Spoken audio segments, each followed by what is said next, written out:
¿Sí? ¿Me lo hizo o al final mejor con lo que me dijo? Ya.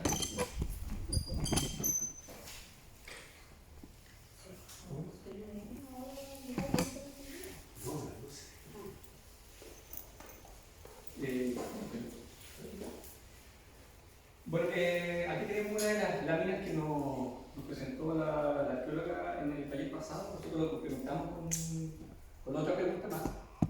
La pregunta original era: ¿qué era un sitio arqueológico?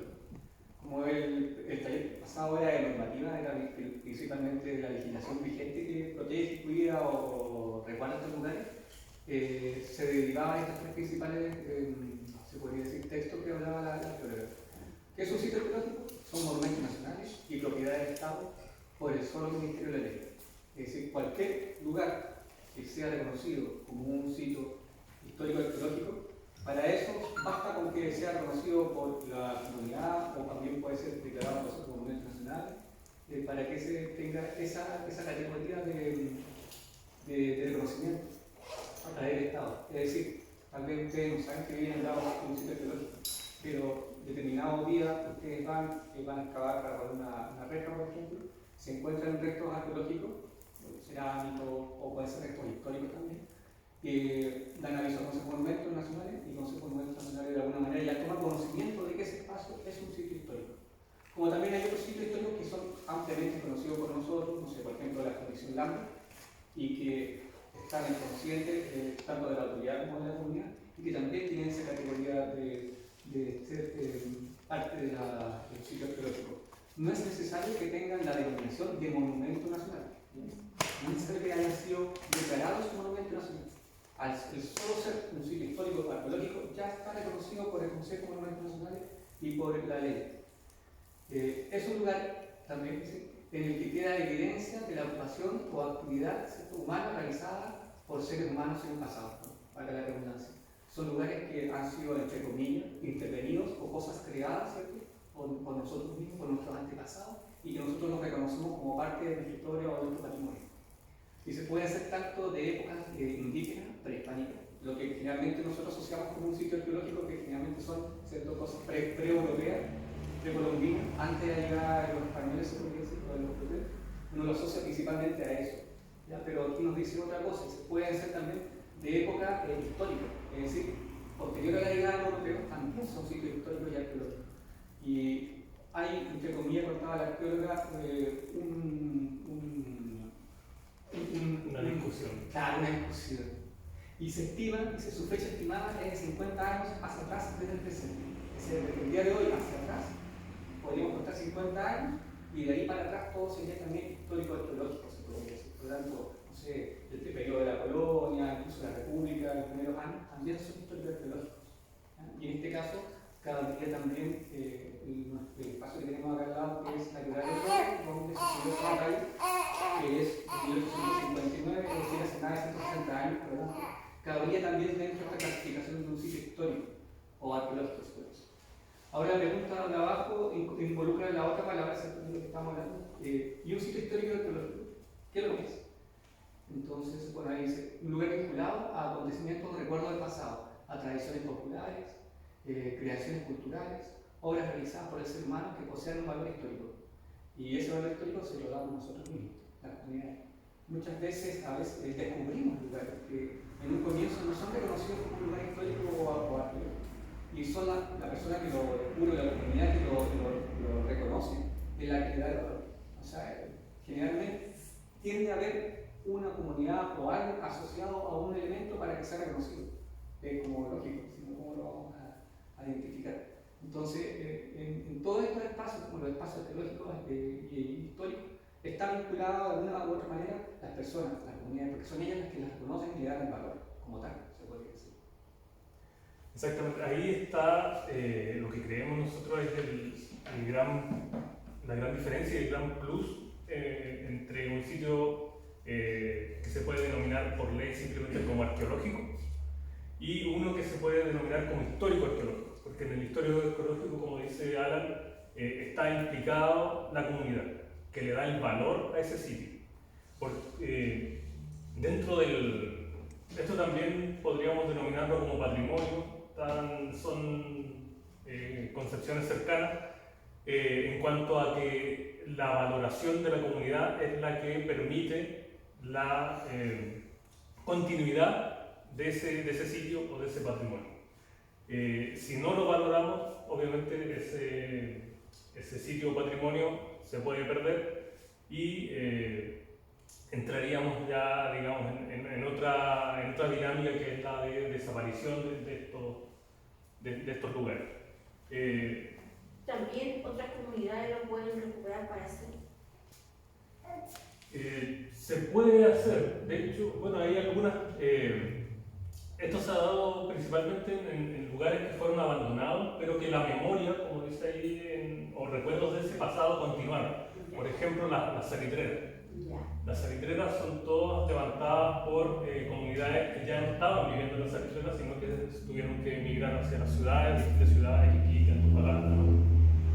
Pero sin embargo, ese recuerdo se mantenía, esa nostalgia por el pasado también se mantenía, entonces lograron articular, digamos, un reconocimiento de esa salitrera y lograron que, de hecho, al menos 2 de las salitreras son parte reconocidas como patrimonio mundial. Entonces, imagínense lo que puede llegar a hacer la comunidad si se organiza y tiene las herramientas para ejecutarlo. Aquí hay al menos un caso que conozco yo, que es el de la expobladores o extrabajadores del tofu, por ejemplo. Ellos también, viviendo ahora en La Serena o en otros lugares de la región, también se han estado organizando y tratando de recuperar el tofu como un centro histórico ecológico y también patrimonio. Entonces, no sé, ojalá que también les vaya bien. Pero es un proceso similar, o al menos tratan de hacerlo similar al que ocurrió con la salitera. Por lo tanto, sí hay comunidades que se pueden, digamos, no estar al lado exactamente del sitio o del lugar, pero sí vincularse a través de la memoria, a través de alguna otra tradición o algo así, con lugares fuera de la área cercana. En ese sentido, aquí nosotros, la próxima diapo, nosotros hemos identificado algunos lugares solo en la parte norte del río Elqui y no sé, bueno, solamente en la ribera norte vamos a encontrar una gran variedad concentrada en este borde, en este parque, se puede decir. Tenemos la misma zona de Ilón, ¿cierto?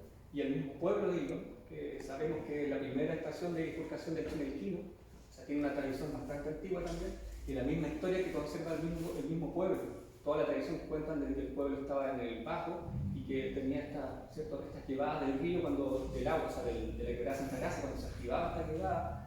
Después un posterior traslado al lugar donde se encuentra actualmente, y todas estas historias que nosotros por lo menos hemos ido conociendo a través mismo de la misma gente que vive acá, de la que nació acá principalmente, que es la que tiene más memoria también y que ha recibido esa memoria también de sus papás, de sus ancestros. La misma quebrada de Santa Gracia, que también es un elemento, aparte de ser un elemento geográfico importante dentro del territorio, también se podría decir, acoge sucesos que ocurrieron en el pasado bastante importantes. La quebrada de los Loros, aquí mismo, le ocurrió la famosa batalla de los Loros, está la casona del Romero, acá está la Fundición Lambert, la salida del Puente Zorrilla, está la casa Gabriel Mistral, ¿cierto? En el centro mistral. Arriba tenemos la antigua cementeria Juan Soldado, que actualmente es donde fabrica muebles, no me acuerdo cómo se llama, sí, claro. Y bueno, y las variedades de restos arqueológicos y de arte rupestre que hay en Punta Tetino, y uno de los también más importantes también que hay en el lugar, que es bastante simbólico, que es el sitio arqueológico del Olivar, que causó un gran revuelo cuando se descubrió, ¿cierto? Y que generó también una repotenciación de las mismas comunidades de vida, que después más tarde le vamos a preguntar al Core también cómo fue esa experiencia. Entonces imagínense que solamente en este sector la cantidad de elementos que hay desde el punto de vista arqueológico, histórico, sin contar otros que pueden haber, como el mismo Cerro Villador y otros lugares que por lo menos yo no puse todos los que hay. Imagínense en todo el territorio. Entonces hay una gran gama de sitios que pueden articularse, que generan cosas con la comunidad, generan vinculaciones. Hay distintas organizaciones, agrupaciones y también instituciones públicas que han puesto los ojos en algunos que otros de estos elementos que vamos a ir dilucidando más adelante.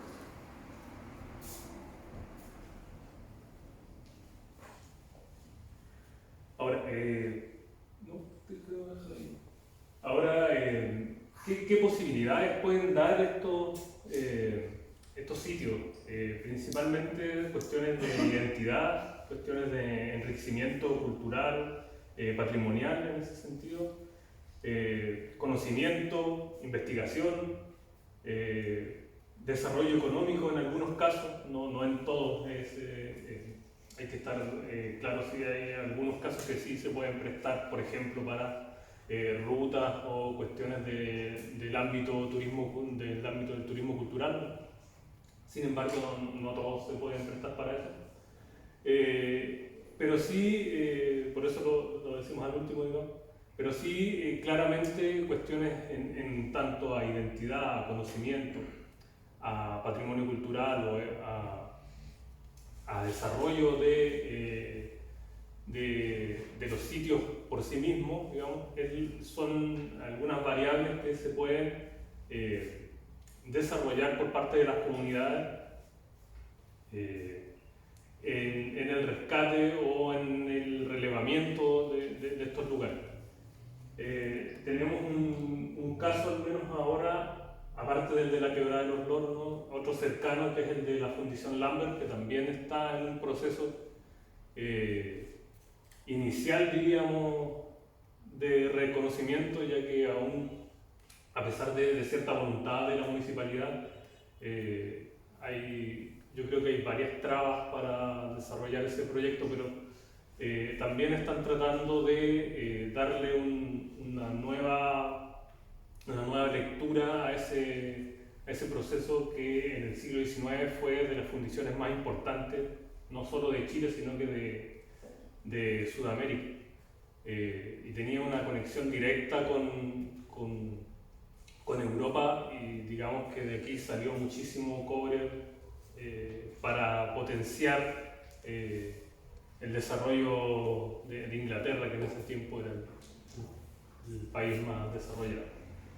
Por lo tanto, también hay cuestiones que, aunque parecen muy locales o muy aquí de barrio, están conectadas con historias muy lejanas y son realmente significativas en esa conexión. Bueno, la batalla de los Loros no solo, para dar un ejemplo más cercano, no solo es que se haya luchado allí en esta quebrada una batalla, valga la redundancia, sino que es todo el proceso anterior y todo el proceso posterior lo que le da relevancia a este enfrentamiento. Es un proceso complejo político de definir cómo se quería establecer una república en Chile. Chile, digamos que tuvo, después de la independencia, largas décadas, hasta 1860, incluso más, de discusión de cómo va a ser realmente Chile, cómo se va a constituir la nación, cómo se va a constituir el Estado. Y uno de los procesos cúlmines de esa discusión fue precisamente esta revolución constituyente que se origina en Copiapó, pero que ya tenía antecedentes de 1851 acá en La Serena. Y ese proceso largo, digamos, de conformación política identitaria tiene un hito en la batalla de los Loros. Y es un hito y un punto importante porque es la batalla más grande, digamos, que estuvo en ese proceso, que se ganó por parte de los constituyentes. Ya que la siguiente batalla más grande, que es la de Cerro Grande, se pierde y termina, digamos, retrocediendo la revolución constituyente nuevamente hacia Copiapó. Por lo tanto, ese triunfo único, digamos, la releva un poco más, digamos, hace que la batalla de los loros sea más significativa en cuanto a que existe una esperanza de que triunfe la revolución constituyente y que se genere un otro Chile. ¿Qué otro Chile se iba a generar? No sabemos, porque eso ya es parte de la historia ficción, pero se supone que se iba a generar otro Chile. Entonces eso también le da cierta relevancia al lugar y al proceso mismo que ocurre en el lugar. Y ya si solo nos vamos a la quebrada como espacio físico, este también tiene una relevancia importante. De hecho, en la exploración que hizo Ángela se encontraron conchales, por lo tanto, la ocupación de esta quebrada pudo haber sido bastante temprana y no solo haber recibido población en ese hito, digamos, de batalla, sino que también habían poblaciones indígenas anteriores. Seguramente habían también, como el abuelo cabreros o crianceros.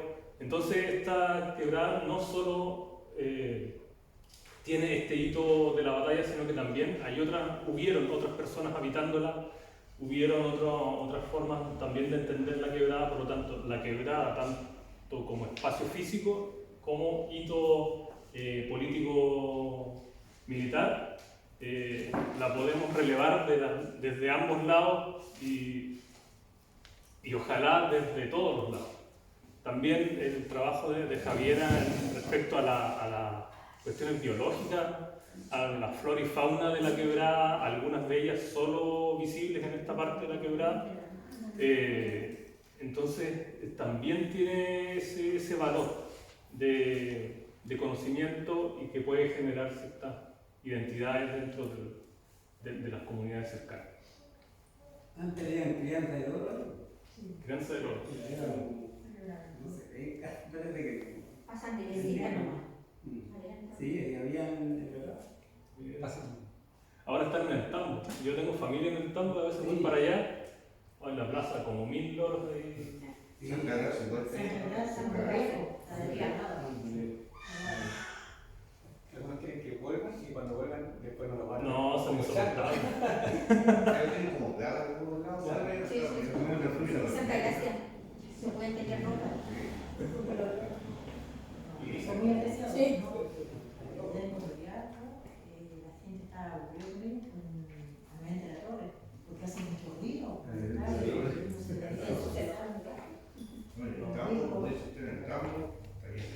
Sí, no, son muy gaseosos. Oh, me imagino el frío. Si aquí pasan 2 o 3, de repente, y el estado lo llevan, ¿cierto? Ayer pasaron. Yo me meto en ese mundo de verdad.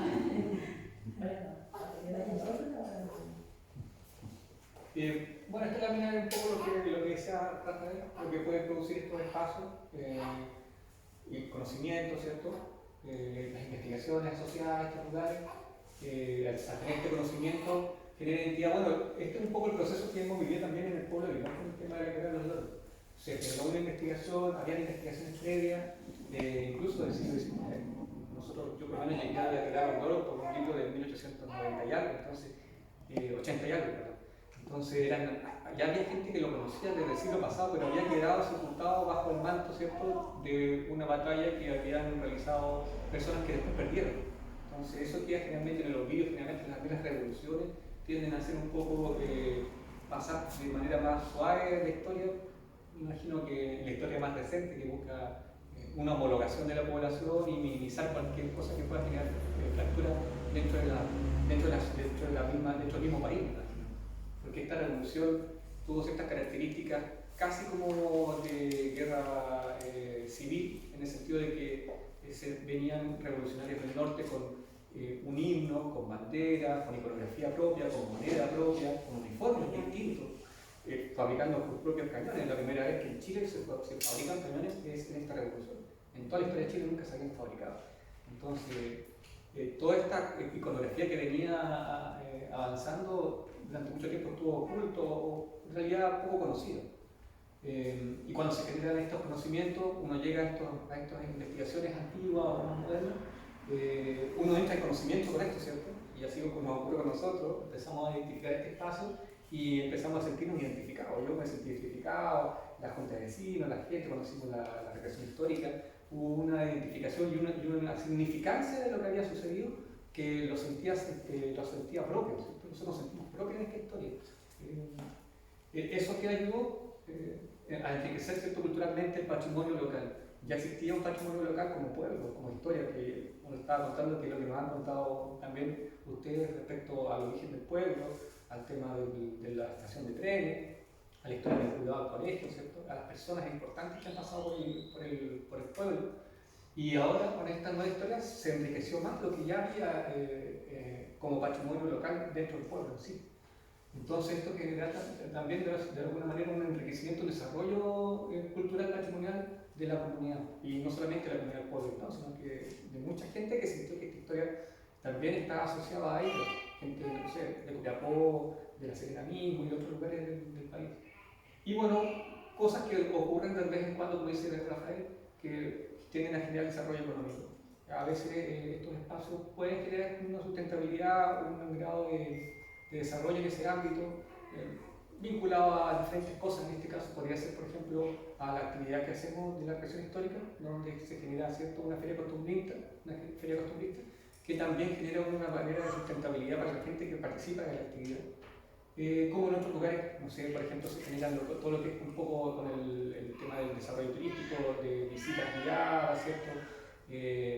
Las empresas que van a visitar estos lugares, por ejemplo, un patrimonio natural como la Isla Damas, que tiene todo un desarrollo turístico vinculado, ¿cierto?, a llevar turistas al lugar, a conocer la flora, la fauna.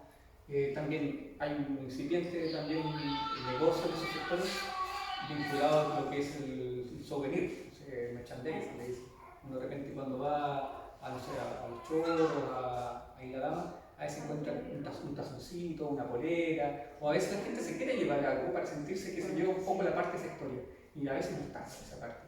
Entonces, claro, el merchandising o el souvenir con ese contenido, yo creo que es súper válido.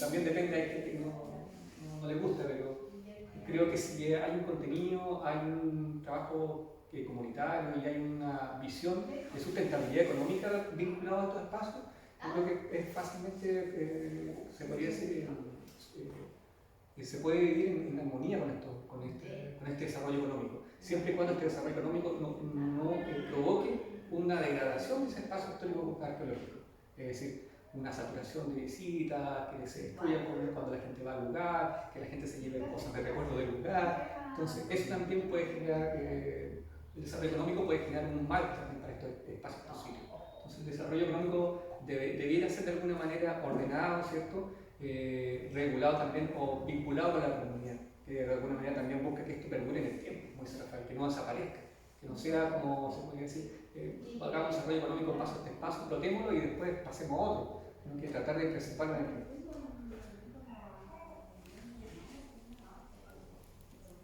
Bueno, aquí pasamos a algunas leyes. Esto también es parte de recordar un poco lo que se dijo en el taller anterior.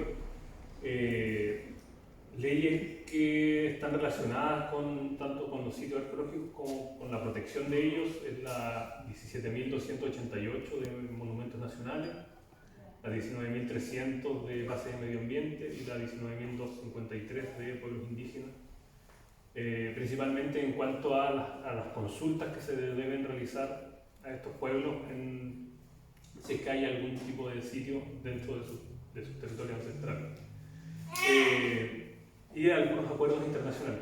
La mayoría de estas leyes las pueden consultar en una página web que es bcn.cl. En la sección de Historia de la Ley pueden ver prácticamente, yo creo que más o menos como el 80% de las leyes que se han hecho en Chile, y en algunas de ellas también se puede ver la discusión de esa ley. O sea, no solo el texto final de la ley, aparte también se pueden ver el pretexto de la ley, o sea, lo que cambió de un borrador a otro, a la ley final, y también la discusión de esas leyes.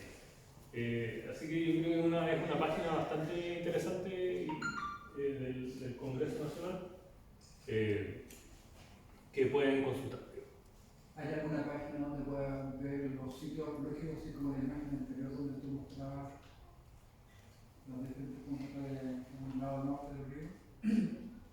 Hay una guía de sitios arqueológicos, si no me equivoco, que tú sabes, Javier.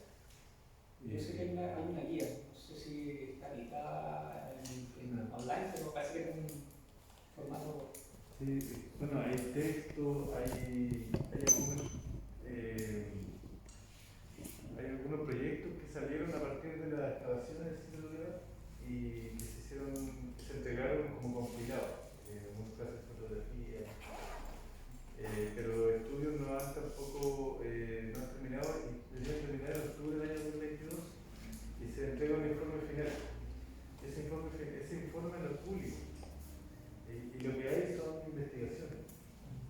Por ejemplo, Patricio Serra, Ampuero, ellos hacen investigaciones y ellos tienen libros respecto a sitios arqueológicos y puede ser que ahí existan ese tipo de fotografías, pero así como una página específica no conozco. Yo la que recuerdo es la de la página de Monumentos Nacionales, que está sectorizada por región. Leí ahí una lista, pero de las que están incluidas dentro de los registros de bienes nacionales. O sea, ahí faltan muchas otras que están aún en proceso o que las comunidades todavía no han levantado, digamos, los documentos que requieren bienes nacionales para ser inscritas. Pero al menos las que ya están inscritas están en la página de Monumentos Nacionales, de Bienes Nacionales, y están sectorizadas por región.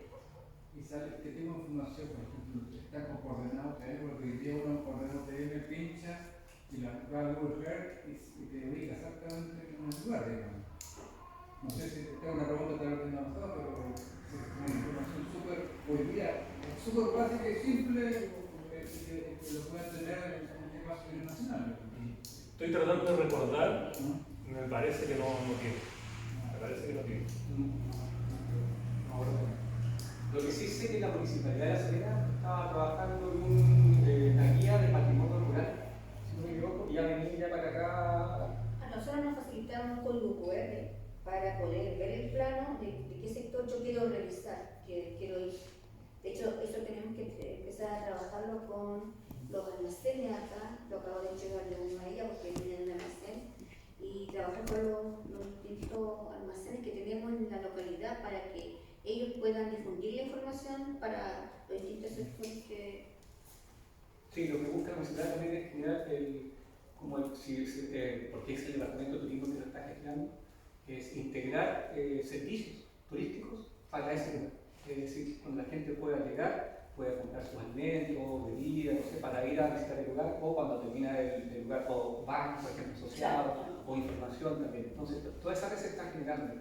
De hecho, el lunes tenemos una visita con el Departamento de Turismo a la Catedral de López, porque también están registrando qué es lo que hay en ese espacio para integrarlo a esta red, se podría decir, de lugares que debería ser como un marcado, un punteo de todos estos puntos que estuvimos viendo, pero que imagino que ellos lo están haciendo de una manera más ordenada por cada una de las localidades, puntos de referencia geográfica, ¿cierto?, para poder ubicarlo.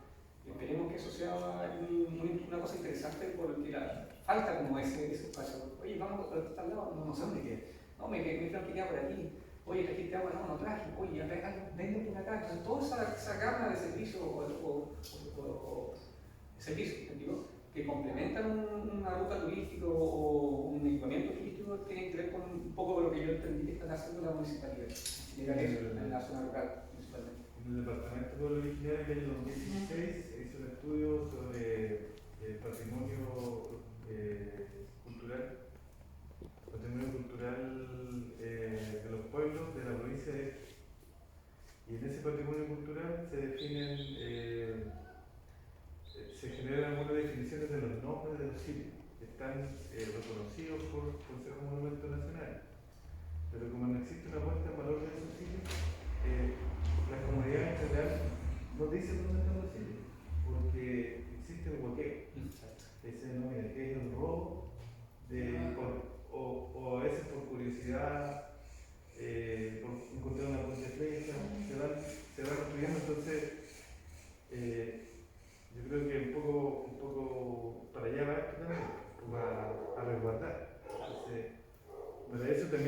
ser, porque de repente lo que nosotros tratamos de hacer desde el área esa era primero identificarlo y en una segunda instancia se hizo la ruta ancestral de los pueblos de ellos, donde ellos reconocieron su espacio arqueológico que ellos reconocían como sitio ancestral. Entonces se reconocieron 5 en la provincia y ahí se generó una puesta en valor, pero fue bien escueto en realidad el informe que se entregó en el sentido de poder tener un plan de manejo. ¿Por qué? Porque, claro, es lo que yo le decía, o sea, si tú estás el sitio ahí, a veces la gente se mete adentro del sitio y empieza a mirar, a escarbar. Es que el investigador a lo mejor tiene una conciencia más y lo puede hacer desde una perspectiva más técnica, pero el que no, o el que quiere hacer daño puede hacer daño. Bueno, yo he visto el deterioro de sitios arqueológicos que me ha dado mucha pena porque al final, el año 2014 hasta hoy día, los petroglifos, por ejemplo, en Nacoya, han sido modificados por la misma gente, por ignorancia. Se ponen esas rayas encima o copian en una piedra a otra que no tenía, empiezan a hacer figuras o ya después terminan haciendo cualquier figura, entonces como para hacer réplica, pero de una manera muy poco educada en realidad de forma. Entonces, y no se puede finalmente, pero entonces es como complejo, por lo menos una de las discusiones que se dio con las comunidades indígenas es que el pueblo tiene que definir esa información y cómo esa información también es pública. O sea, a lo mejor si hay una comunidad en el territorio, uno quiere ir, va a la comunidad y dice, hoy queremos subir al sitio, ¿cierto?, de este territorio, queremos conocerlo, pedimos permiso. No porque sean dueños en sí tengan un título, sino que es porque es un tema la perspectiva que tiene el pueblo originario sobre ese sitio específico que tiende siempre a ser algo muy preciado, ¿cierto?, en el sentido de la identidad y el arraigo que pueda tener ese pueblo en ese sitio. Entonces no es tan fácil decir hoy día voy a ir a buscar, quiero conocer, voy a ir a definir. O sea, creo que deberíamos ir para allá, pero como la ley de monumentos es un apartado que regula, pero esa ley no genera la puesta en el valor de ese patrimonio y tampoco recursos para que se puedan hacer los planes de manejo para todo lo que hay, y tampoco hay un desarrollo de ese conocimiento tan acabado como para que sea de interés tanto académico o tanto para el modelo de mercado, como decía, para que tenga interés real, ¿cierto? Es ya vamos a invertir recursos públicos o vamos a invertir y qué valor va a tener eso dentro de este proceso grande que estar viviendo, ¿cierto?, en un sector rural, en una ciudad. Pero creo que un poco va un poco para allá eso. Yo creo que las comunidades tienen que organizarse y tienen que proteger ese territorio, pero la puesta en valor es la complejidad. Y por eso hay un paso que se tiene que dar ahora, que yo por lo menos lo he escuchado, porque siempre uno está vinculado a temas patrimoniales, que se va a discutir la ley de patrimonio. Y ahí, por ejemplo, uno de los conceptos que no está integrado dentro del análisis que hacen los académicos es el patrimonio arqueológico indígena. Es decir, esa es una discusión, porque aquí se habla de monumentos, pero la discusión arqueológica respecto al patrimonio indígena, esa discusión no se ha dado, y si se crea una ley se va a tener que dar esa discusión como una consulta en el sentido de la participación, como hablamos de la presentación. Yo lo que he visto en varios recorridos que mineran y pues, las torres eléctricas igual han pasado por sobre el sitio y como que falta una persona como que cuide esos sitios. O sea, como que están muy aislados. Entonces falta Ni el medio ambiente, ni el Consejo de Monumentos, no existen fiscalizadores. Claro. Hay una denuncia de la PDI que uno puede hacer, pero claro, con muy poco, tú puedes hacer la denuncia que alguien hizo un daño, pero habría que tener un seguimiento. Y lo otro es que existe la mitigación, Y es que las empresas finalmente dicen, o la instalación de un lugar, de una construcción, lo que sea, dice, bueno, nosotros entonces levantamos todo, ¿cierto? Y lo dejamos en el museo, y eso lo vamos a mitigar en que vamos a tener un terreno para que ustedes puedan desarrollar su trabajo en otra línea. Un ejemplo, que es lo que ha pasado con la instalación, por ejemplo, de Pelambre, que hubieron algunos, digamos, arqueólogos que hicieron un levantamiento. Eso voy a ver. Sí. De hecho, hicieron también un centro y ahí tienen varias de las. Pero, O sea, pero movieron, finalmente terminaron moviéndolo todo y restringiendo esos centros. De hecho, bueno, el problema de los museos es que están llenos de datos y de objetos, digamos. Y son objetos que llegan, claro, cuando una empresa levanta y las entrega al museo un poco irresponsablemente, a veces incluso sin contexto. Sí.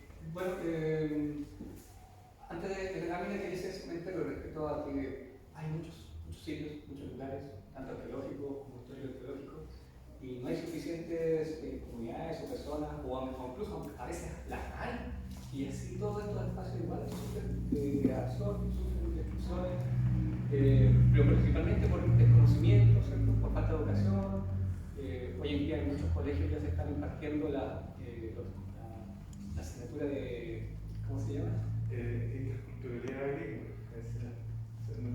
Entonces también por ese lado yo creo que les va a fluir algo un poco del respeto que tienen que tener con estos lugares, el cuidado que tienen que tener con estos cuidados, porque no se puede tener un carabinero un poco menos en cada uno de estos sitios porque estamos rodeados. Imagínense los pocos que vimos ahí, están llenos por todos lados. Entonces, muchos son terrenos privados, que es mucho más complejo que actuar en esos espacios. Por lo tanto, la única forma de cuidarlo, claro, en algunos casos, como decía Javier, prefieren ni decir dónde están, o ocultarlo. ¿Por qué? Porque lamentablemente sucede esto. Pero en otros casos que ya se sabe, hay que estar casi como carabineros, se debería decir, ¿cierto? Yendo constantemente para ver si están dañándolo o no. Entonces nos ha ocurrido nosotros en el parque, por ejemplo, nos ocurrió varias veces que en las redes sociales se están regalando cosas que sacan del lugar. Y así todo, nosotros vamos, pero debo decir por otro lado que las inversiones que se han hecho en el lugar respecto a información, porque ese es otro elemento, que uno de repente anda por un espacio, pero no está delimitado, no está marcado, por lo mismo que se cae tal vez para que no se conozca, o por falta de recursos, ¿cierto? De inversión o de trabajo de alguna comunidad vinculada a ese espacio, para definirlo con un lugar, si es que mira, aquí sale un polígono, no puedes pasar de aquí con la información correspondiente, ¿cierto? De qué es lo que es ese espacio, por qué es importante no pasar el jeep por encima o no ir a acabarlo.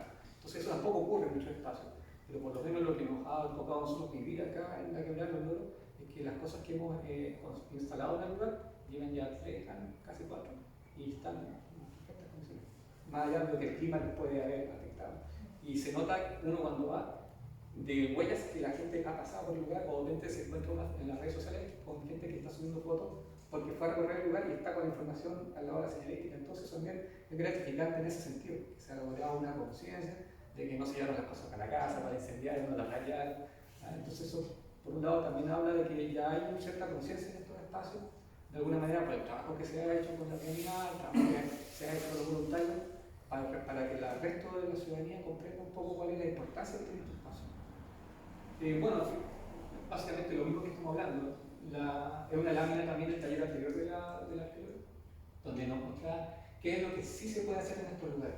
Entonces se puede circular por ellos, se pueden tomar fotografías, realizar actividades que impliquen alguna alteración del sitio, enseñar a las familias, hacer la educativa, denunciar a las personas que van a destruir, a dañar estos espacios, tanto a extraer cosas como también a dejar basura. Sabemos que las quebradas son los basureros casi naturales de predilección porque quedan ocultos, ¿cierto? Y bueno, ahí está un poco la información donde uno se tiene que contactar si uno ve que hay alguna alteración o encuentra un elemento arqueológico en un lugar. A veces, ¿Sí? con respecto a lo que hablaban de hacer una denuncia en caso de saqueo y todo eso, también pasa mucho y también porque también sucede en aspectos como de flora y fauna, que cuando la gente hace denuncias, muchas veces las instituciones no saben cómo proceder en el momento que les hacen la denuncia. Carabineros o la PDI están poco informados de este tipo de delitos. Entonces, muchas veces queda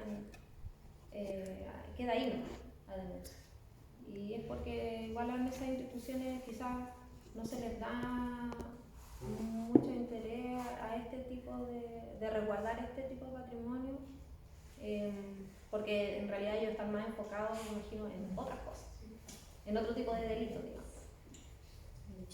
De hecho, la BIDEMA, la Brigada de Policía de Investigaciones, tengo entendido que ni siquiera tiene sede acá, está en Antofagasta. Entonces, también tiene que hablar de falta de recursos, ¿cierto? Falta de capacitación, falta de personal, porque es un tema que a veces nosotros, por ejemplo, que vivimos en la ciudad, yo siempre lo comento, tenemos otras prioridades de las que vive la gente en zonas rurales.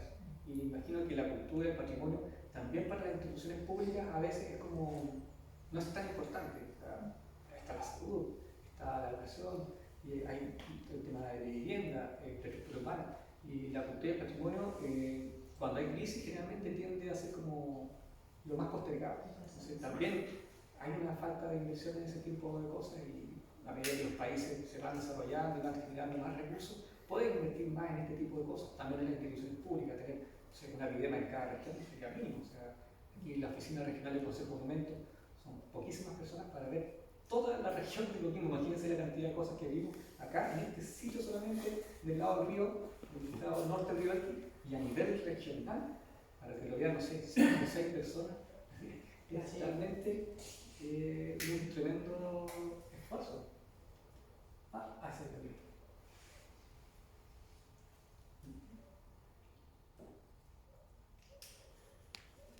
Voy a dejarlo negativo.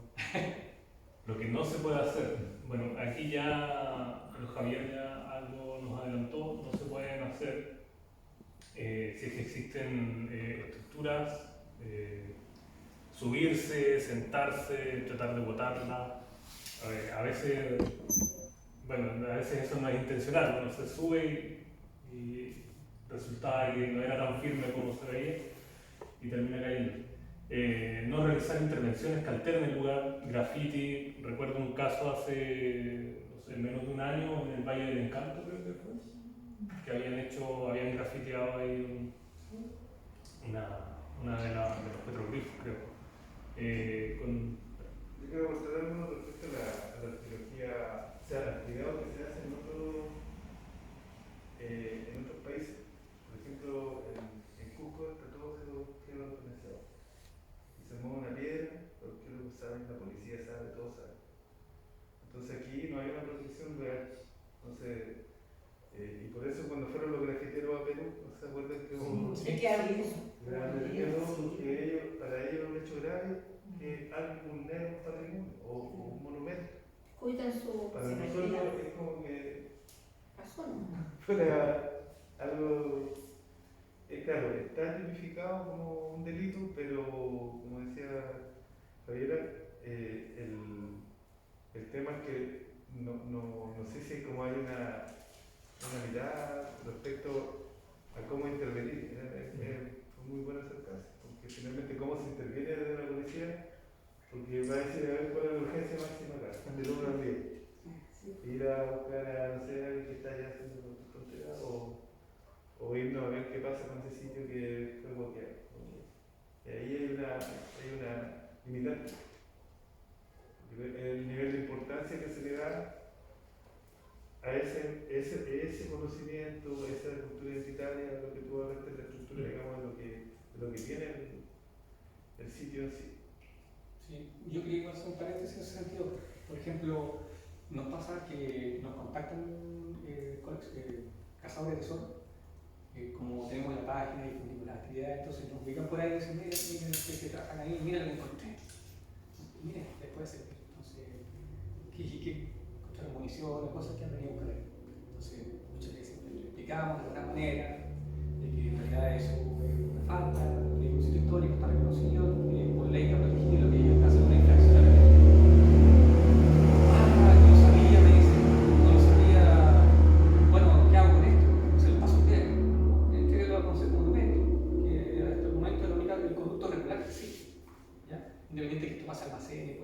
guardado mucho tiempo, incluso se desafiaba.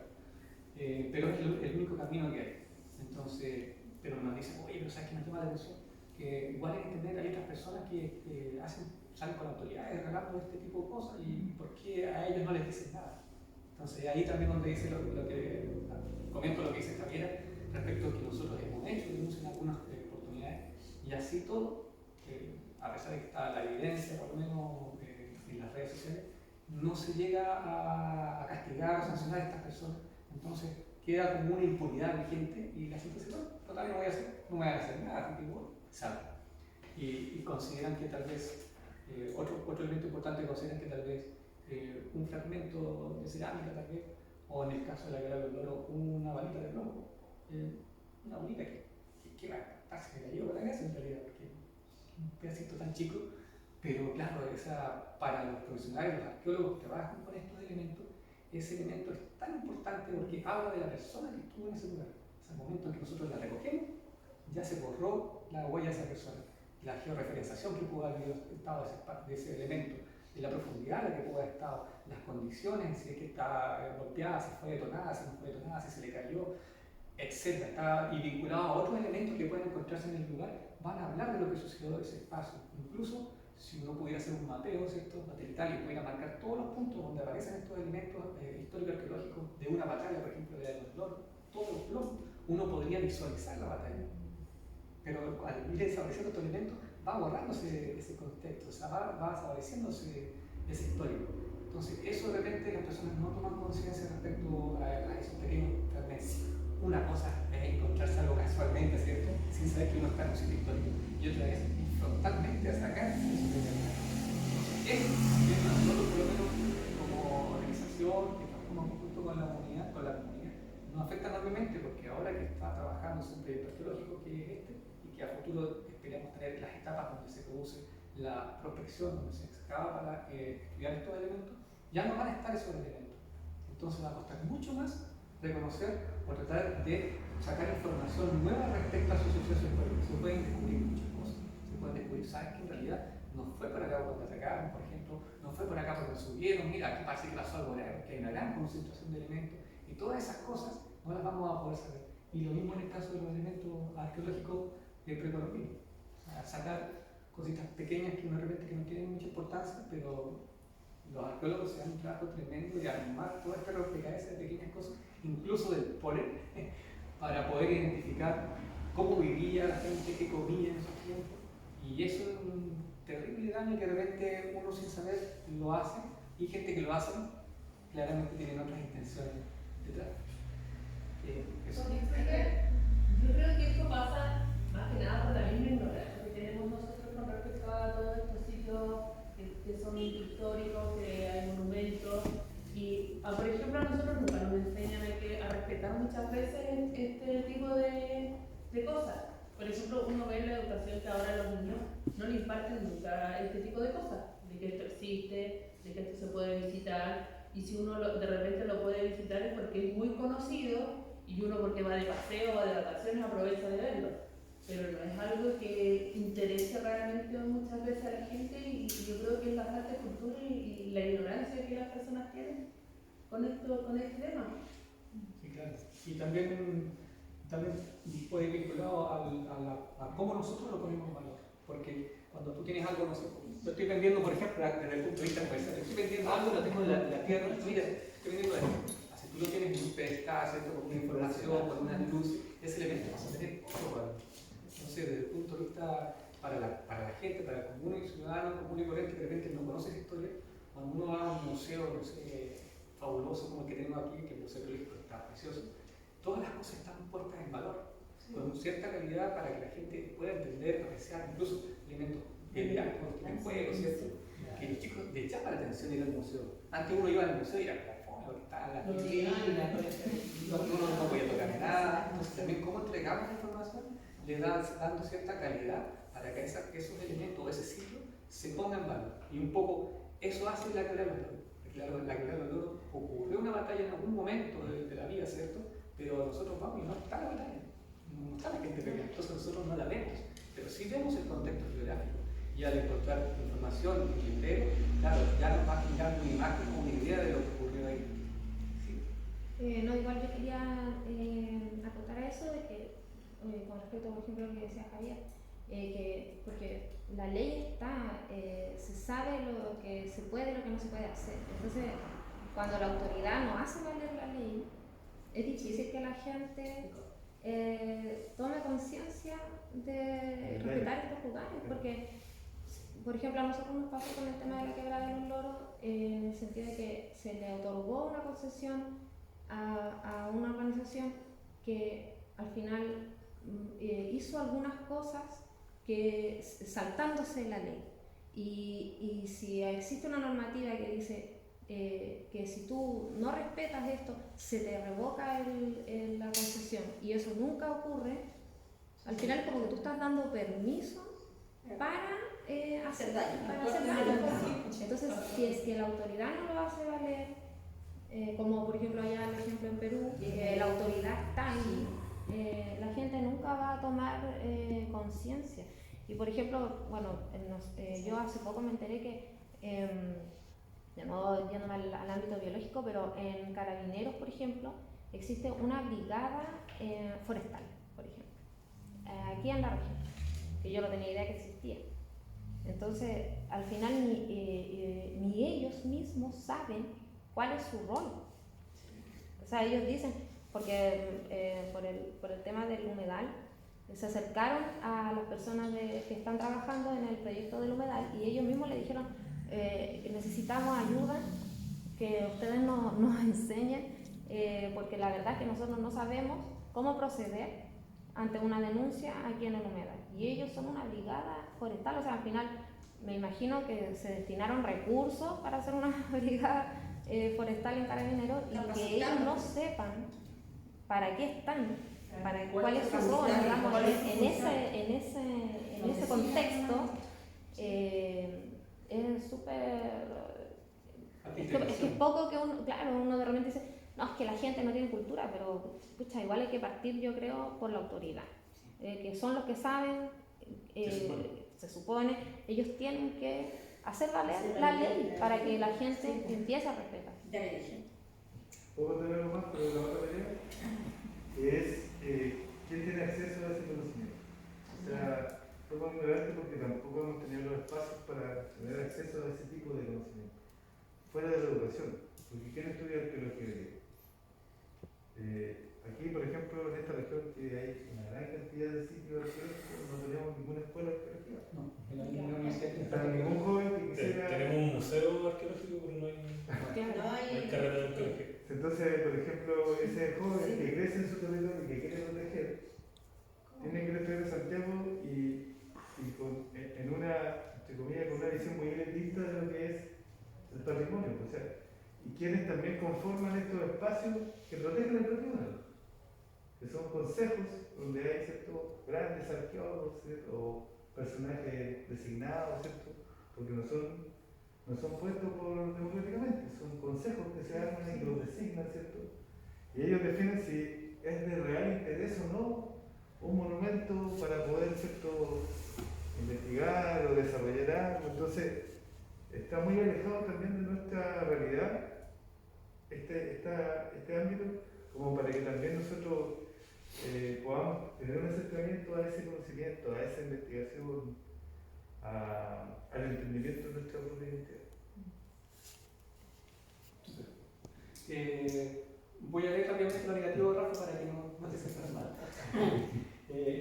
Lo que no se puede hacer: si existen estructuras, restos, muros, bloques rocosos, no subirse o sentarse en ellos, no realizar intervenciones que alteren el lugar, grafitis, marcas, también cosas del lugar, no tocar o limpiar, arte rupestre, piedras, casitas, aunque uno lo vea un poquito sucio, no excavar ni recoger materiales, aunque tenga la mejor intención, lo destruirás o alterarás, ya que se perderá valiosa información sobre nuestra historia, y obviamente no vender o conservar materiales arqueológicos. Ahora la pregunta es para ustedes, para las experiencias que hayan tenido cada uno con algún lugar, si es que las tienen, o si conocen espacios o lugares. Primero nos gustaría saber qué les gustaría contarnos, qué los une a un lugar o a un sitio histórico o arqueológico. arqueológico que ustedes conozcan o que vivan en él también puede ser. ¿Puedo mencionar? Yo creo que para responder a esa interrogante, lo primero hay que desentrañar es primero cuál es nuestra identidad, ¿no es cierto? Porque en definitiva cada uno podrá decir, no sé, pues yo nací en Islón, tengo estas actividades que siempre recuerdo, ¿no es cierto? Mi padre me llevaba a cierto lugar, o en general, si yo soy de un pueblo originario, hacía estas actividades. La disyuntiva es tal que hoy en día la identidad se ha permeado junto a la identidad chilena, porque el chileno no es chileno 100%. Hay que recordar que en el pasto de Chile, en todas las regiones había un pueblo originario. Entonces, en el proyecto constitucional se vivió un momento clave, ¿no es cierto?, que era de alguna forma plurinacionalizar Chile, ¿no?, que significaba de alguna manera dotar de identidad propia a cada pueblo. Era compleja esa pregunta porque también tomaba en cuenta que los objetos que estamos mirando tendrían que repatriarse de alguna forma, tendrían que volver a las culturas que pertenecen. Y es un tema interesante. Yo quiero solamente terminar leyendo 2 artículos de la Constitución que fue rechazada y que tienen relación mucho con lo que estamos hablando. El primero es el 101. El artículo 101 de la Constitución pasada, y que dice que el Estado reconoce y protege los patrimonios naturales, culturales, materiales e inmateriales y garantiza su conservación, revitalización, aumento, salvaguardia y transmisión a generaciones futuras, cualquiera sea el régimen jurídico y titularidad de dichos bienes. Asimismo, fomenta su difusión y educación. Algo que hemos estado hablando hace rato, como la educación, etcétera, y un montón de cosas.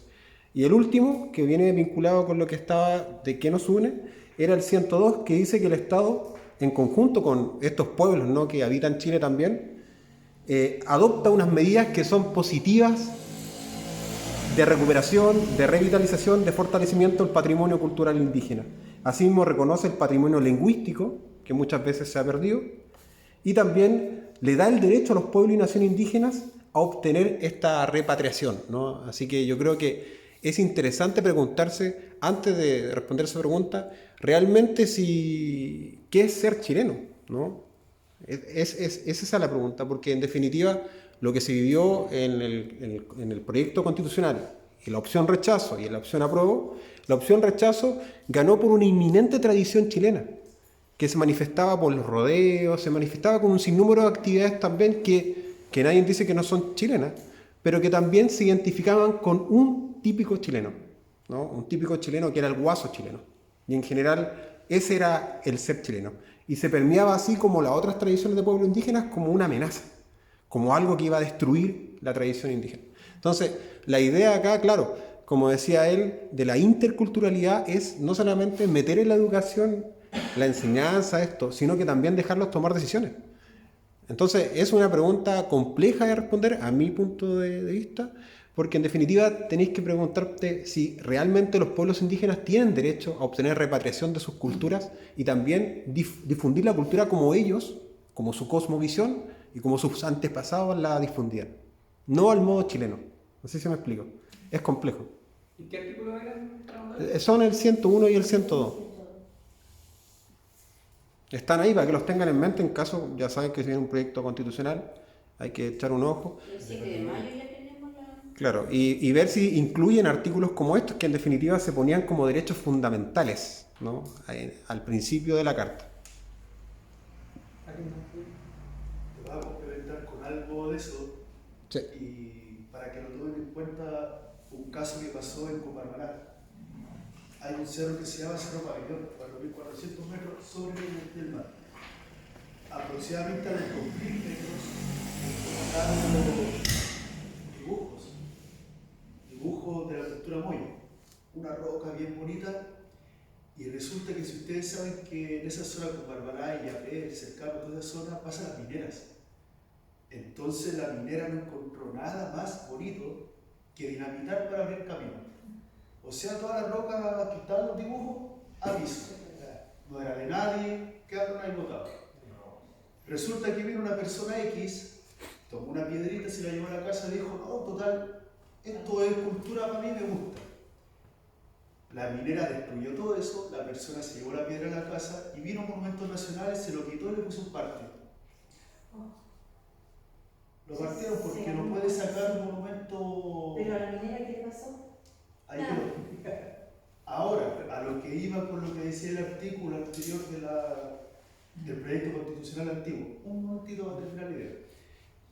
Se daba protección a estos lugares, se daba protección y el cuidado y salvaguardar todos estos espacios, y por otra parte fomentar a que la gente común y corriente, valga decir colegio, la persona que de campo, vaya a estos lugares y conocerlos. Pero resulta que se le dio más prioridad o dígase, se le dio libertad a una minera, porque la plata del Estado y Chile depende de la minera, de destruir eso y quitarle la piedrita que se llevó la persona. Entonces, a lo que va la idea, complementándola también, Quebrada de los Loros. La gente viene y se lleva una piedrita, se lleva una punta de flecha, se lleva una bala. Pero después cuando venga una minera y sabe que pasa agua por ahí y lo van a entubar y van a sacar agua del río, van a decir, oye, la persona se llevó una bala y el que está destruyendo allá la flora y fauna, ¿qué está haciendo? O sea, a la persona común y corriente individual lo están parqueando, pero a la mega minera, y sabemos que el daño que se produce. Un acontecimiento también, Salar de Llamara. Esto es parte del parque, Parque Nacional de, está pintado, hay varios dibujos ahí, de Parque Natural Bosque del Tamarugal, ahí está, Parque Nacional Bosque del Tamarugal, o Pampa del Tamarugal también, donde está la centena Humberstone, pertenece a todo eso.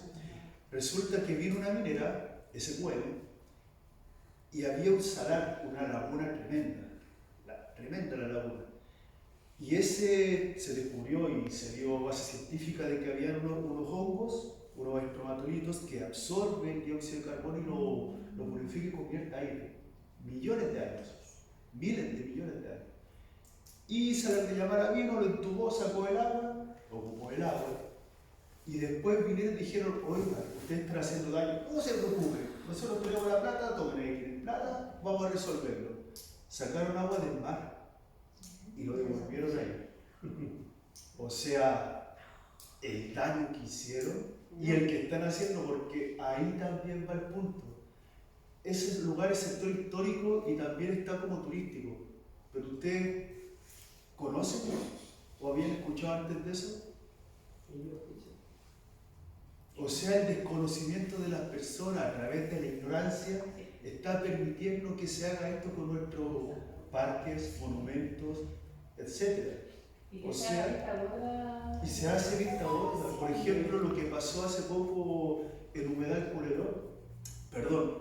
Lelque, que la gente, bueno, está en la playa, hay pajaritos, está corriendo agua, pero resulta que cuando empezaron a poner las viviendas, los departamentos al lado, todos estaban así como, no importa, total, más rato voy a ir a acá. Nosotros tenemos un caso aquí, frente, nosotros teníamos el río, antes era un lugar hermoso, tenía, por ejemplo, nosotros acudíamos tal vez sacamos algo para alimentarnos, que era lo que era la carpa, el guerrero, camarones, eso nos llevaba a nosotros a alimentarnos, porque se podía, había, y no había una explotación así, sino que en épocas, en temporadas, no se podía. Incluso a uno tiraba las camaronas así, las camaronas las devolvía al agua porque era una. Pero ahora con este asunto de los áridos, no estoy bien. Es un desastre, es un desastre total. ¿Y la bomba de la minera afecta? Sí. Es un desastre total. Aquí tenemos, en este frente tenemos 3 áridos, 3 plantas de áridos diferentes. En Marquesa, horrible. Nosotros teníamos un lugar muy lindo como de turistas para ir de paseo. En la quebrada, sí, todo. En la quebrada acá nosotros, por ejemplo, de acá de donde están en la cancha de fútbol hacia allá, era todo verde, hermoso. la gente venía a acampar, se quedaba semanas enteras en la orilla de la quebrada. Para nosotros era el balneario. Exacto. Habían parajes así de solo pasto y la gente se armaba las carpas ahí y se bañaba en la misma poza que pasaba de la quebrada, hacía pozas, la misma gente hacía pozas porque hacía diques así para que se aposara el agua. Y eso también creaba Se perdió. algo de economía al pueblo porque había personas que se manejaban haciendo pancitos Sí. asados, cuando iban a la quebrada, el harito artesanal, que iban a vender. Entonces era un ir y venir así, pero ahora perdimos. Lo único que nos queda ahora es la quebrada. Sí, porque en el 97 cuando fue aluvión, se podría decir, cuando se destruyó todo esto, en la quebrada de Santa Gracia fue por un desvío que hicieron la misma gente de vialidad. Ahora, un punto importante también el tema de bajar las quebradas, algo de geografía, situación geográfica o accidente geográfico. Resulta que ya tenemos historia de cuántas veces han bajado las quebradas. Sí. 97 tenemos una, 2015 creo que fue otra, hace poco. Sí, Claro. Y resulta que, ¿dónde pusieron los departamentos, las casas hoy en día? Es el mismo que pasa. Sí, No, Y por desconocimiento e ignorancia de las personas dicen, la casa está barata, comprémosla, no, no la compré ahí, pero es que está barata, comprémosla, no la compren ahí, te vas a inundar. No, pero es que está barata, va a la compra, el seguro no te garantiza que va a quedar ahí con las patitas en el agua. Sí, lo que pasa es que ahora hay gente en el pueblo, hay gente que se tomó terrenos arriba, todo se sabe. Y había una niña que vivía cerca de mi casa que decía que se quería tomar un terreno, ya ningún problema ella, todo. Pero después en el momento que ella se tomó el terreno, la señora igual también fue a conversar con ella que iba a haber un peligro porque era justo una quebrada. muchas quebradas. Tiene muchas, son dos quebradas que bajan, la de ahí y la de La ahí. de Santa Gracia. Claro. Y otro señor también que se tomó justo en la subida. Entonces se le hicieron varias veces las advertencias cuando ahora el año pasado cuando llovió se inundaron. El agua se le vino todo por la casa y es un peligro, o sea, de repente un consejo no quiere decir que es una crítica. ¿Me La están entiendes? cuidando. Porque Entonces, después esta un persona consejo no quiere esas decir que es cosas. una crítica o que uno no apruebe, porque todo, yo creo que todo el mundo tiene necesidad de tener su casa, de tener, ¿me entiendes? Sus cosas. Pero yo digo que la misma gente que vive más años ha tenido la experiencia y sabe por dónde pasa el agua, cuando llueve, cómo es el sistema. Entonces, eso pasa mucho. Que a veces la gente también, como decía, que pasa mucho por ignorancia. Y la gente de repente lo escucha y lo toma de mala forma. Lo toma de mala forma, como que uno no quiere que... Yo, como dice Mónica, yo fui la persona que dijo no, porque yo fui más criticada, me la llevé de una crítica horrible, pero bueno, no importa, ya pasó. Y ocurrió lo que le dije. No sé.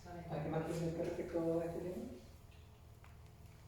Y yo, por lo menos lo que he estado escuchando, igual, bueno, base en lo que dijo Franco, puedo deducir algunas cosas que es fácil como que se provoquen estas cosas cuando las comunidades no están empoderadas por conocimiento o organizadas, ¿no? Porque uno no cree que van a pasar, entonces no se preocupa.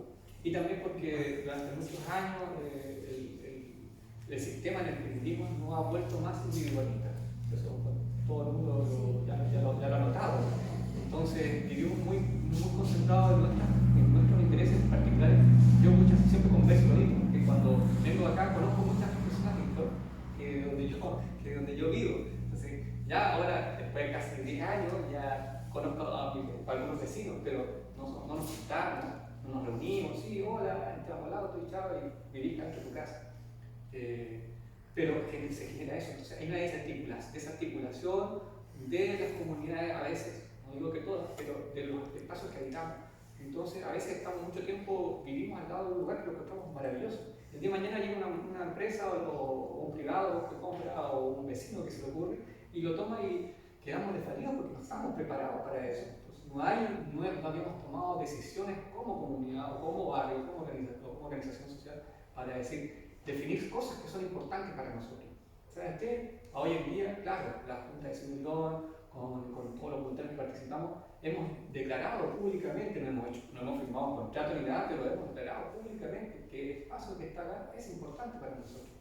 Entonces, pero esas cosas uno a veces antes no las tenía, cree que va a vivir siempre en el espacio con que está y que no va a pasar nada. Pero de repente puede pasar como que venga una minera o venga una empresa, te inhabita el cerro porque resulta que lo vendieron y no es tuyo, es privado, tú no sabías eso. Pero tú lo sentías como parte tuya, lo sentías como parte de tu identidad, pero no estabas organizado, no estabas preparado. Entonces llegó eso y perdiste. Y te diste cuenta que eso era parte de tu identidad, o de tu barrio, o de tu pueblo, o de tu comunidad, pero no tenías las herramientas para poder enfrentar esta situación. Y también otro tema que me he estado por escuchándolo a todos ustedes es que todo se vende. Hoy en día todo es plata. Entonces, me destruiste el cerro y era tan importante para nosotros. No, toma. Esta es la plata.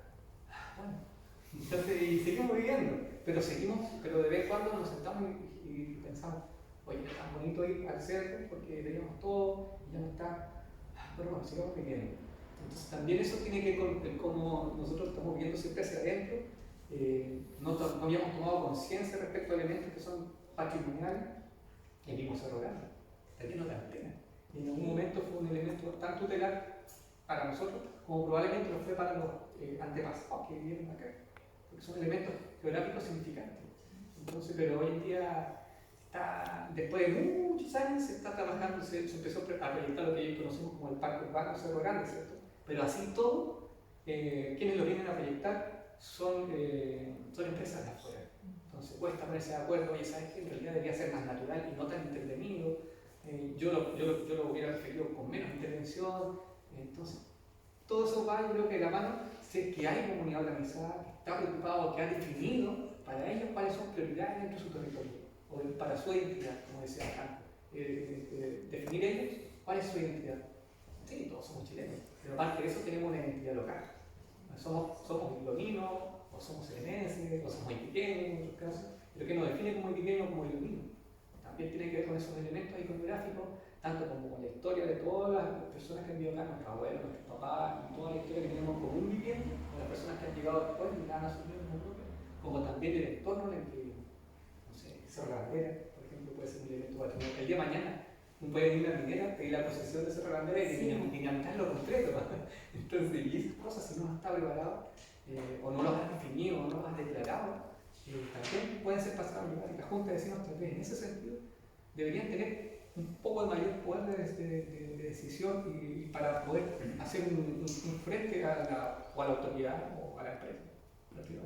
Claro, igual yo, bueno, complementando eso, lo mismo que tú decías, el tema del sentido de pertenencia y la territorialidad, que la gente pueda tener más voz, digamos, y voto en cómo quieren vivir o cómo quieren su comunidad, ¿no? Sí. Por eso es importante, por ejemplo, que realmente la opinión de las personas o de las comunidades sea vinculante, digamos, cuando las autoridades deciden ciertas cosas. Por ejemplo, acá en La Serena, mucha gente, yo veo mucha preocupación, quizás no todos, pero sí veo mucha preocupación y cada vez más por el medio ambiente. La gente está muy preocupada por el medio ambiente, por lo que suceda con el río. Cada vez son más personas las que se sienten preocupadas y quieren proteger, pero al mismo tiempo yo veo que ocurren cosas que retroceden, por ejemplo, a nivel de autoridad. La misma municipalidad, que hace un par de años, antes había departamento de medio ambiente en la municipalidad, hoy día ya no hay departamento de medio ambiente, porque la alcaldía decidió que no era tan importante quizás, y lo metió dentro del departamento de patrimonio, y a pesar de que ellos digan todavía hay medio ambiente, pero ya no es un departamento, ahora está dentro de otro departamento y ahora es una sección, o sea, tiene menos, claro, va a tener menos importancia, menos preocupación, menos financiamiento. Sí, entonces, injerencia también. Claro, y muchas veces la comunidad no se entera de esos cambios que hace la autoridad. Entonces van como separados, o sea, lo que va haciendo la autoridad a lo que la gente, las comunidades están trabajando y quieren. Sí, lo triste que la en el pueblo fue la pérdida de morro. Sí. Nosotros teníamos ese morro que Por foto no. por teléfono. Así En el colegio de los actos conmemorativos que se hacían, y era ahí, esa era la plaza que Esa era la plaza que teníamos. y los actos conmemorativos que se hacían para los 18 de septiembre, para los 21 de mayo, los desfiles, todo era en torno al morro. Era como el morro de Arica. Exacto. Casi se hacía todo. Y ahí estaba el pedestal donde se ponía la bandera. Sí, Sí, y con flores, ¿se acuerdan que decía bienvenido el blog con flores? Habían banquitas, Sí. la misma gente del pueblo lo Y había ahí hecho. llegaba la escuela. Teníamos La gente que no alcanzaba a entrar al acto del colegio se ponía en el morro a mirar porque estaba al frente del colegio. teníamos ¿cómo se llama? Donde va la bandera de la El pedestal. el pedestal, sí. Sí, estaba bien organizado, con flores, Eso,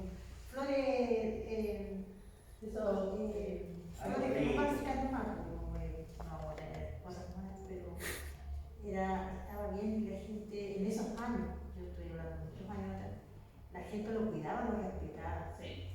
Se decía también que ahí salía alguien, un ladrón, por ahí como para asustar a los niños que andaban tarde. Antes Esto era- es era lo que muy era poco. eso. Y uno me decía porque Sí. le decían, ahí, por ejemplo, hay personas en cadena, Sí, pues. o anda un perro que aúlla. Sí, entonces era para. Oiga, y respecto a esto, un caballero, uno que se crió aquí en el Lompo, se fue a Arica, y no hace mucho, ya como los 80 años que tiene, volvió, y dijo, ¿qué hicieron un borrar en el norte?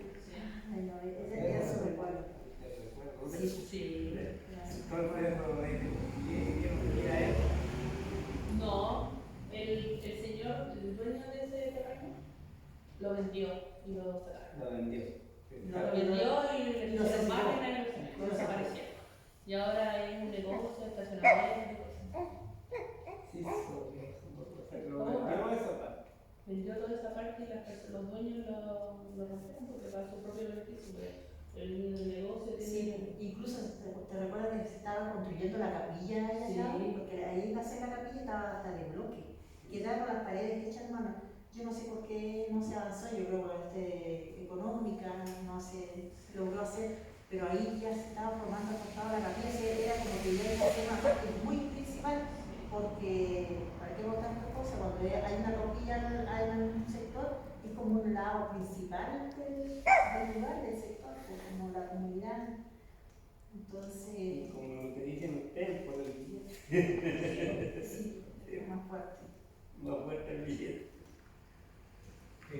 Bueno, yo creo que vamos a ir cerrando el taller, pero terminemos con la última pregunta que va vinculado a un poco cómo se imaginan a futuro o cómo proyectan quizás herramientas, cómo debería ser, por qué no lo hacen de esta forma, por qué no lo hacemos de esta forma, respecto a todo lo que hemos estado conversando vinculado a estos espacios que tienen un alto valor patrimonial, todo el valor para las personas que lo han reconocido de alguna u otra manera.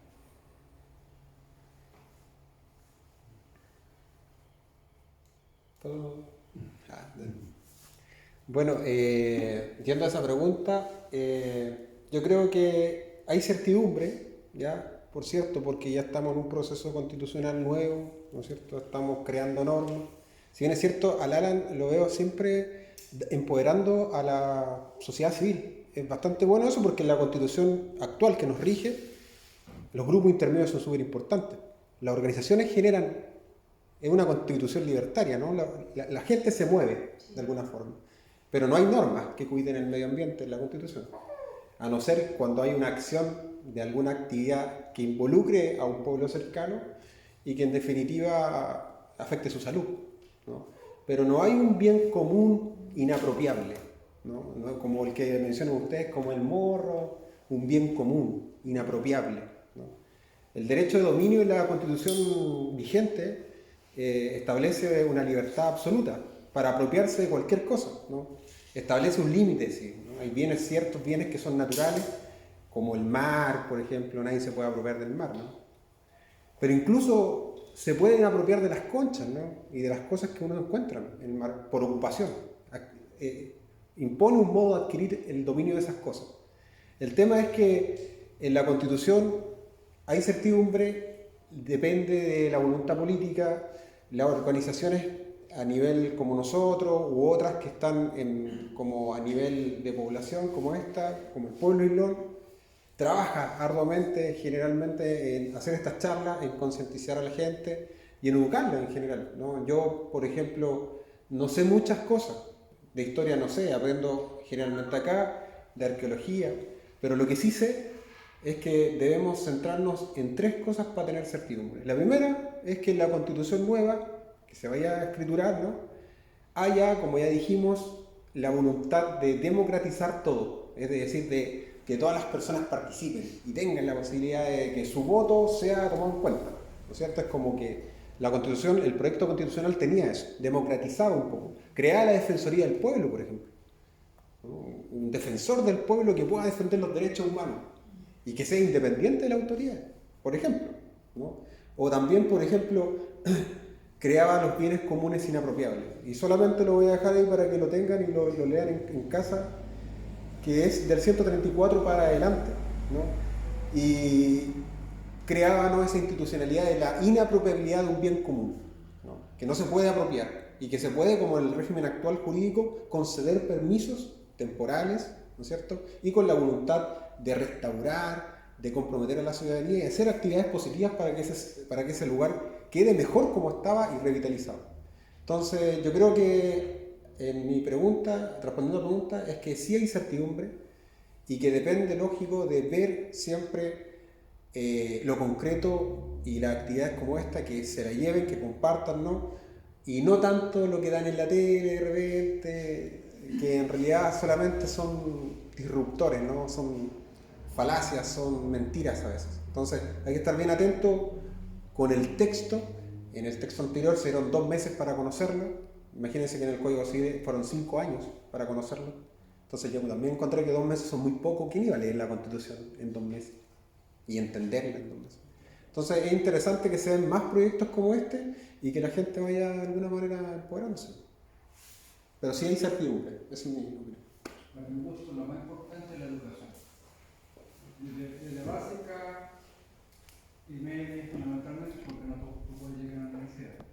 Si un cabro chico le enseñaron de que vea algo arqueológico, que tiene que solamente mirarlo, y que no tiene que hacer nada más que mirarlo, porque la importancia de encontrar algo importante está ahí, en ese lugar, para que otras personas puedan seguir viéndolo, eso ya va a pasar a ser algo importante para él y de toda su familia, en su entorno. Más allá de lo que puede ser una constitución, porque no todo el mundo lee la constitución, o sea, la constitución actual puede tener algunas cosas buenas y otras malas, pero ¿quién puede decir que las sabe todas? Pero si en el colegio te enseñaron a no hacer esto, porque te va a perjudicar a ti, va a perjudicar a tu comunidad, pasa a ser más importante, creo yo. Y creo yo que más allá también el otro punto que dice que uno es lugar, yo creo que yo soy de Santiago, ya llevo 30 años en Serena, pero aquí yo vivo también en el Garrobito. No soy de acá, o sea, no soy de Islón, pero que el serenense en general sepa de todos estos puntos pasa a ser súper importante también. O sea, no solamente es bueno que ustedes sepan de este punto arqueológico, etcétera, sino que la ciudad misma también lo sepa. Y eso, porque la ciudad Serena es una ciudad turística. Entonces, llega un turista de afuera, ¿dónde puede haber algo muy interesante? No, porque van a encontrar tales cositas. Y los niños que van a estar acá van a saber, si tienen el colegio, acá le han enseñado de que si llega un turista le pueden explicar qué es lo que puede hacer, no sé, porque el turista generalmente es turista, va con otra visión. Pero si la gente del lugar tiene esa educación, que obviamente la educación se demora, no es inmediata. Pensemos que nosotros tenemos 13 años de educación desde básica hasta enseñanza media. Si todos los años van teniendo diferentes cursos, un ramo en historia, que creo que muchas veces la historia cada día es menos historia, pasan. Una pregunta, yo creo que con suerte ni saben ni siquiera quién es Arturo Prat, y O'Higgins, y no sé, Lautaro, para decir. Entonces, yo creo que, insisto, no es que critique la situación de la Constitución, yo creo que es muy importante la educación de los niños en general, que tengan una visión, que sepan entender el entorno en el cual están viviendo, cuál es la importancia de ellos en ese entorno. Porque por más que le tengan una Constitución que voten mucho por el nuevo, ¿cuántos lo van a leer? ¿Cuántos la leyeron? ¿Cuánta gente leyó solo el título, ¿no? Y se quedó con eso, ¿no? Más allá del poder que puede tener la institución, es la educación que puede tener el niño y que se le vaya entregando. Y creo yo que se ha ido perdiendo mucho. Yo en mi época, muchas cosas que me enseñaron en el colegio, hoy día no me enseñan ni la cuarta parte. Sí, verdad. Y me daban un poco de cosas que uno dice para mí era normal. Y los cabros no están en ello. Están escuchando, no sé, payisas, cosas que los positivos que existían. ¿Ya? Entonces, o sea, es lo mismo que hace al Maxianete preguntar por los Beatles. O sea, nadie es músico. Yo no soy músico, pero uno sabe, o sea, es que yo no lo conocí, que tiene que ver que no conozca. Uno no estuvo con O'Higgins, pero tiene idea que no O'Higgins. Entonces, la importancia de la educación, insisto, pasa a ser el pilar fundamental para la base. Es cosa de ir a Europa y a alguien se le cae una moneda, cualquier cosa, nadie se nos va a correr, se va a recoger. Acá sabemos lo que va a pasar. Eso pasa en educación. Entonces, el mismo caso que tú estás mencionando, de que uno, como sea, cazador, encontraban algo y claro, te lo traían porque pensaban de que él lo hizo en buena onda, pero es por falta de educación de él. Hablando de educación simple, no puede ser un buen profesional en una diferente área. ¿Ya? Entonces, yo soy ingeniero agrónomo, yo trabajo en áreas diferentes, me ha tocado recorrer varios lugares de Chile.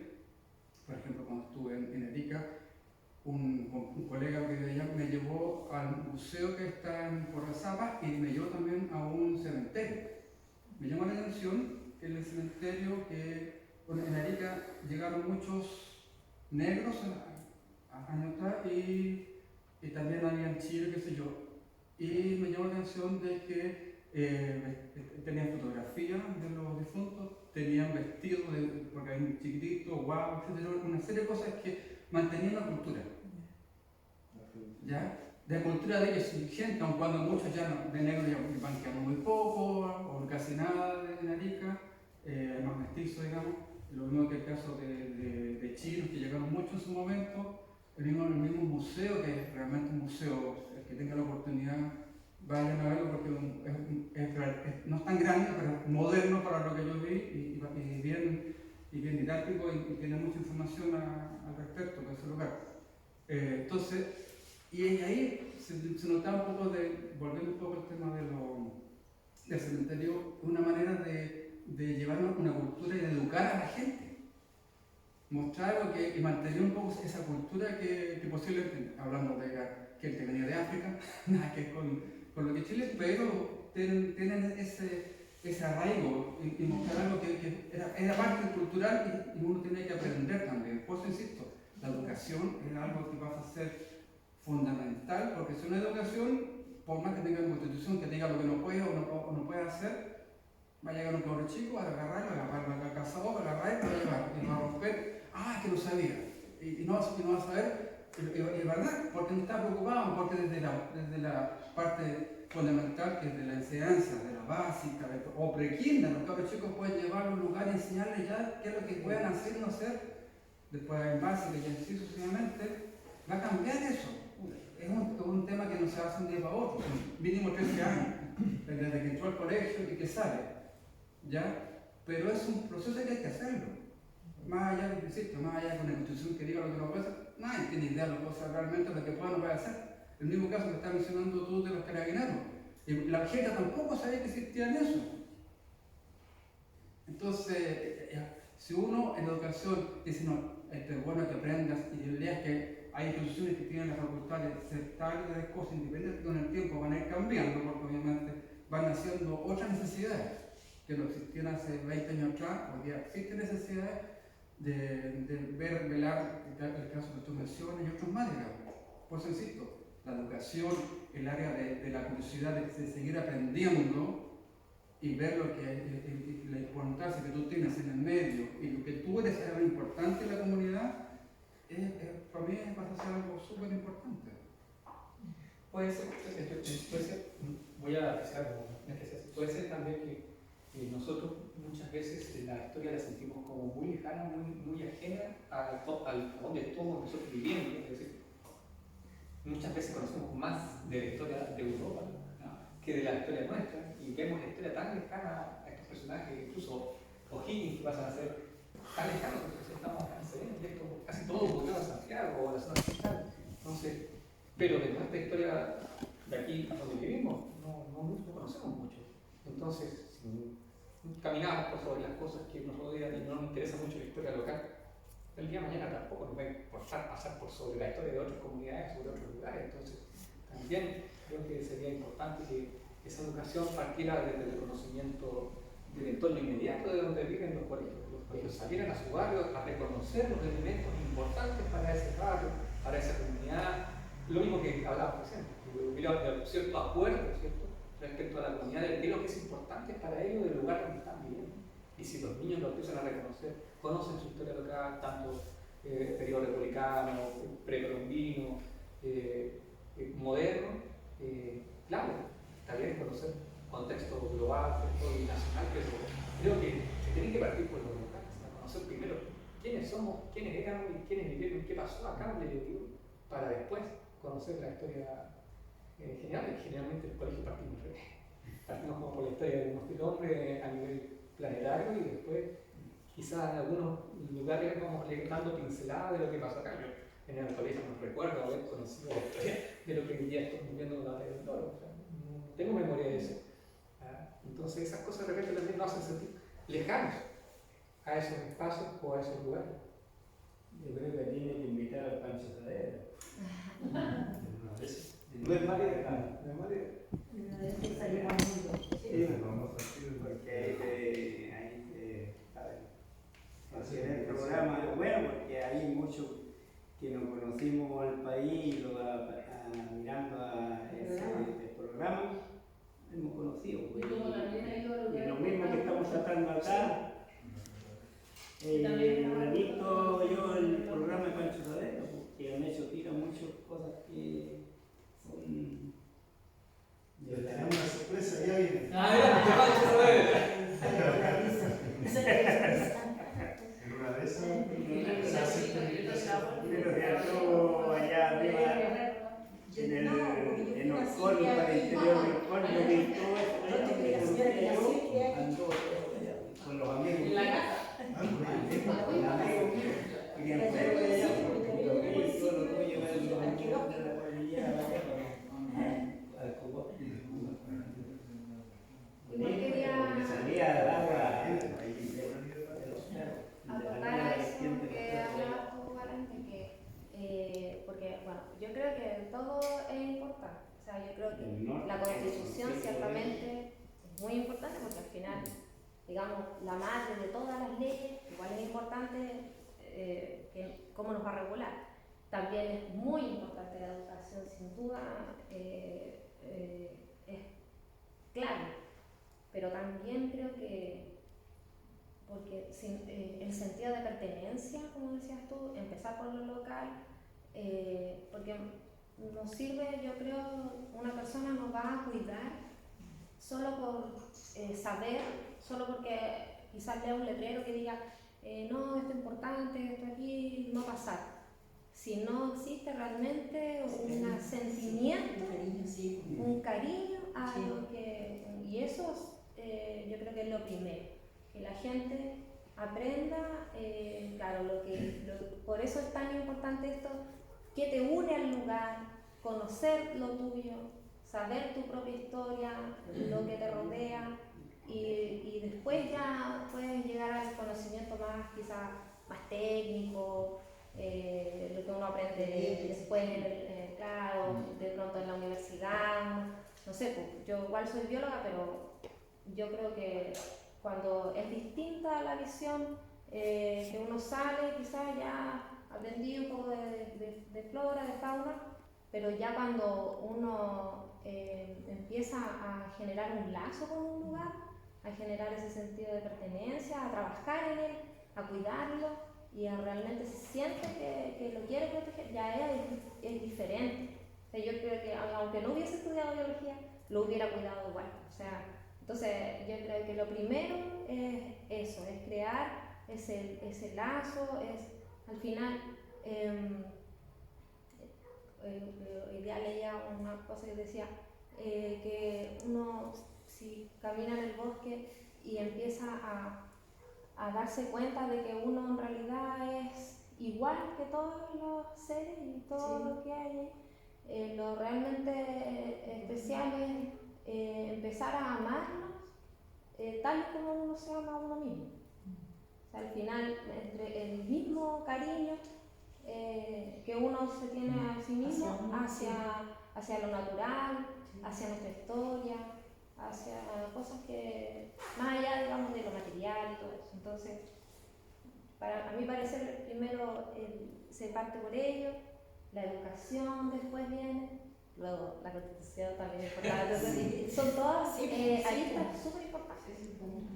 Yo quiero decir que a nosotros como comunidad que somos el pueblo, lo que nos une a esto es el grupo que es la Ana Javiera y muchos más que han venido, que nos dieron a conocer esto, porque yo creo que muchos de acá no teníamos idea de lo que aconteció en ese lugar.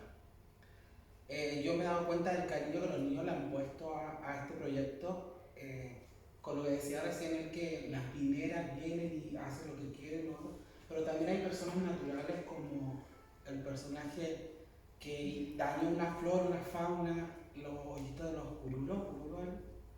Entonces, todo ese tipo de cosas, yo creo que esto nos va a dar una identidad como un pueblo. La gente no asimila que va a ser un plus para la gente acá. Para que Islón sea conocido, no, en Islón, aparte de que ha bajado las quebradas y se ha llevado las casas de la gente y las ha dejado en la calle, también hay un parque donde se puede visitar, que es un acontecimiento importante. Y yo que me imagino, proyectos a futuro, a mí, como dice el caballero, los niños son como el futuro, porque hoy en día la gente más adulta no le da importancia, o sí ve, escucha, pero al final esto va a quedar para que los niños sigan con esto. Yo me imagino qué proyectos podrían ser proyectos que no tan solo a los niños del colegio de acá de Pilón, porque acá hay un gran porcentaje que van niños urbanos, al sector urbano a estudiar, de hacer talleres. Yo sé que a los niños les puede llamar la atención la caracterización, las armas, el luchar, porque pueden imaginarse en una guerra. Yo creo que va por ahí seguir con esto de lo que es la batalla de los loros, que la comunidad siga quedándose con esto, porque, por ejemplo, nosotros somos directiva, que es la señora Ana, yo y la señora James, y nosotros estamos muy con ellos comprometidos todos. Pero hay un momento en que uno ya se desgasta de ser dirigente y no quiere seguir más, y yo no estoy seguro si va a haber la próxima directiva, le va a tomar la misma importancia o va a querer ir luchando con ellos o con los que estén por el parque. Entonces siento que como este fue un proyecto, esta conversación y todo es base a un proyecto, creo, ¿no?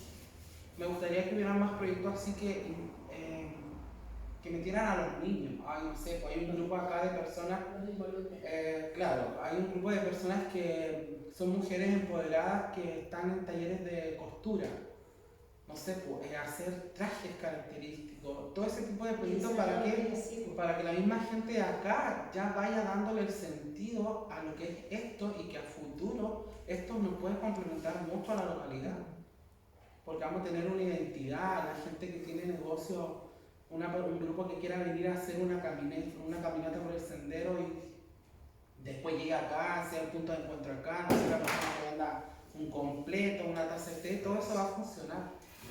Y ojalá esto perdure, porque es algo interesante que yo en lo personal no tenía idea de lo que había pasado ahí, y con ellos, con los que llegaron con esto y que nos mostraron los videos, escritura, imágenes, charlas y todo lo que han peleado también porque el terreno, rescatar ese terreno, porque hay gente que va y no lo cuida, no le da la importancia de lo que es. Entonces, ¿qué es lo que me imagino en el proyecto futuro? Es eso, como que los niños son el futuro y son ellos los que después vayan a seguir con esto, para que esto, que después el día de mañana quizás si nadie le toma importancia, eso va a ser un cerro más, un sendero más y ahí va a quedar. Y puede ser parecido como un morro. Sí, sí, no, pero yo creo que acá tiene que partir por el colegio. Ahí. No, que con ellos se está trabajando. Sin hecho charlas, sí, no se la apoya. Está bueno porque si le pregunta a un niño, sepa lo importante que tiene. De Sí, chico. yo estuve presente en una de las charlas que se hizo el año pasado, obvio, y de un grupo de niños de séptimo en adelante, ¿no? Algunos sabían de la historia. Y no han hecho caminatas para Y sí, se ha hecho hacer caminatas para allá para que los niños sepan dónde está el lugar. Y algunos, sabían de la historia, ¿por qué? Porque sus abuelos le habían contado. O sea, lo mismo que me pasó a mí, pero muchos años atrás. No voy a comparar con la edad de la edad. Pero sus abuelos le habían contado sobre eso. Entonces, tienen algunos conocimientos, algunos. Algunos tienen algún que un abuelo le conversó historia. Sí, entonces hay que agarrarse de todo ese tipo de que cuando los niños, como decían, hay que inculcarles a ellos, hay que agarrarse de ellos, que lo que ya habían escuchado de esta historia. Nosotros una vez, como anécdota, una vez trajimos a jóvenes del Sename. Eran jóvenes agricultores de ley, tenían entre 16 y 21 años. Ellos estaban en un centro semicerrado, o sea, ellos habían delinquido en algún minuto y estaban cumpliendo un tipo de condena. Y cuando los trajimos a quedar Loro, ellos, la verdad, para mí fue súper gratificante, me emocionó mucho la forma como ellos se desenvolvieron dentro de la quebrada.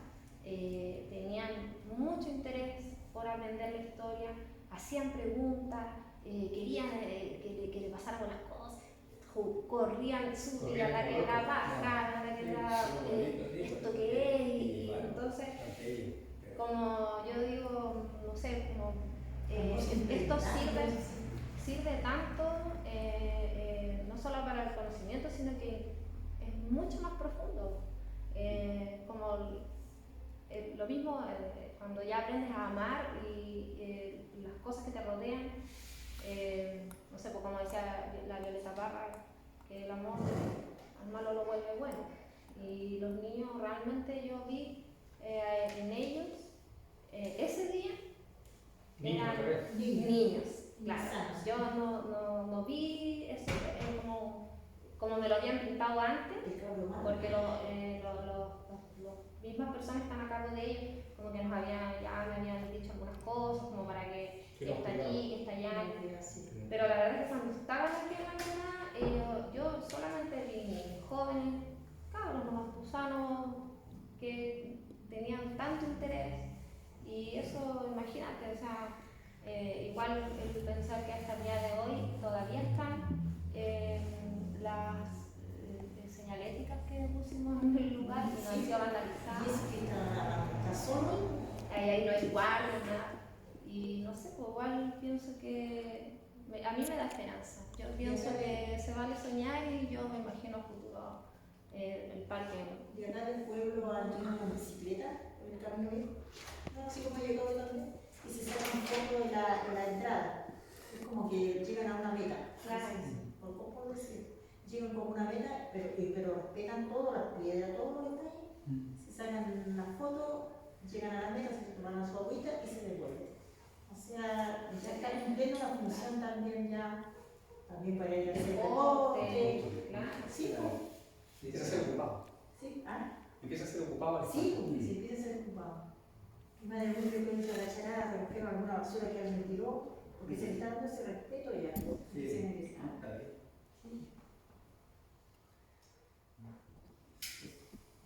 No voy a hablar. No, mejor no me extiendo. Ustedes saben, el profesor de historia nos gusta mucho. Dar las gracias por su participación, por su respuesta. Yo diría que Alan estuvo anotando todo, lo tenemos grabado en todo caso. Y vamos a tratar de seguir las recomendaciones, abrir nuevos caminos, ojalá nuevos proyectos con las escuelas, porque claro, realmente es súper importante generar trabajos con las escuelas, aportando, digamos, al currículum, porque el currículum que tienen las escuelas ya es el que es, digamos, y no lo van a cambiar, sino que lo que hay que hacer es generarles partes de ese currículum nuevo y también facilitar en cierta medida la introducción de estos nuevos conocimientos, digamos, dentro de esa vorágine que es el currículum. Yo, como digo, soy profesor, aunque ya no ejerzo hace un par de años porque me dediqué a estudiar posgrado. Y conozco en carne, digamos, a veces lo difícil que es generar cosas nuevas, principalmente porque te están midiendo constantemente cada 2 años con pruebas estandarizadas, que tus muchachos, con conocimiento que tus muchachos deben tener. Entonces ahí uno a veces se entrampa en enseñar solo lo que te indican los libros y no generar estos conocimientos locales que son realmente mucho más importantes y valiosos para los jóvenes, pero que gracias a este sistema, digamos, nacional de educación no se pueden tocar tan fácilmente. Así que vamos a tratar de armar eso. Yo creo que tenemos las herramientas para armarlo, principalmente en colegios. Con pocos estudiantes es incluso más fácil, porque se genera ahí unos espacios con más comunicación. Así que yo creo que se puede hacer algo con el colegio de acá o con talleres de jóvenes, pero que no estén estudiando acá, pero que puedan hacer talleres, digamos, en esta zona. Así que muchísimas gracias por eso y nuevamente agradecerles la presencia. Yo creo que ya damos por cerrado el taller.